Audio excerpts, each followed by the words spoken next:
Orang-orang yang di financial market, kalau dia pinter, menurut gua, mengerti fundamental dan lain sebagainya, data, itu pasti kaya, bro. Iya. Satunya yang menggelitik itu ya, bro.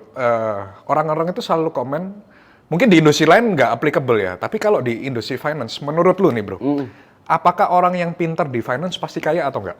Oke, ini ada penelitian jurnal ya. Yes. Ini jurnal ini gue, makasih banget Bang Lu nanya Iya, kayak ini karena justru dari konten yang kita cross itu banyak ilmu baru yang gua juga pelajarin, bro. Dan syukurnya waktu itu The Economist sempat bikin konten ini juga. Iya, Jadi iya. kalian lihat di channelnya The Economist, dia lebih bisa ngejelasin.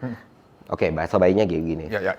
Kecerdasan, intelektualitas itu punya peluang yang sangat besar untuk menuntun lo menuju kecukupan hidup. Oke. Ya kan?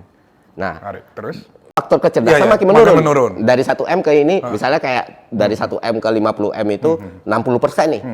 60%, faktor lucky-nya 40. Ya, Nah, 50 menuju 500 misalnya, 500M. Ya.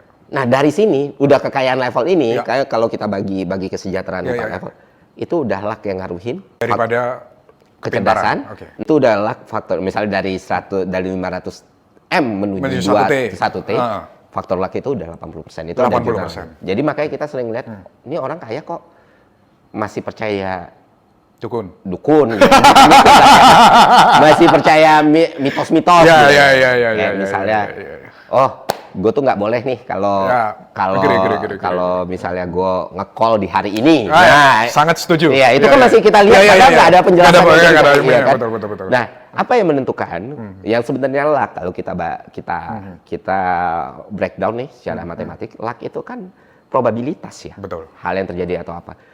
Kan yang bisa diukur itu. Nggak bisa dulu. Yang menentukan kita dapat probabilitas yang lebih besar adalah bravery dan keberanian kan. Yang menentukan banget. Lu harus ngambil decision, gue masuk di sini. Yes. Nah, itu yang menentukan seseorang lebih kaya dari orang lain. Ya, ketika orang lain melihat ini resiko, kita berani masuk kan? Iya, keberanian entah itu karena memang benar-benar sebagai spekulan atau benar-benar mengerti fundamentalnya. Iya, kalkulatif. Tapi kan kalau di kata Ray Dalio ya, kayak orang di financial market itu kan lebih susah dari olimpiade. Which is yang artinya orang yang di market, kalau sampai dia nggak kaya, berarti kan dia nggak pintar, bro. Nah, itu. Oke. Interesting point of view. Tapi kalau gua melihat ya, bro, kalau di financial market, menurut gua, kalau orang ini nggak pintar, dia nggak akan kaya.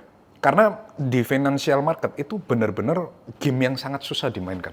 Iya. Beda dengan industri lain. Mungkin kalau, makanya teman kita kan Bro Timothy juga pernah bilang kan, rapot seseorang di financial market, itu apa? Orang-orang yang di financial market, kalau dia pinter, menurut gua, mengerti fundamental dan lain sebagainya, data, itu pasti kaya, bro.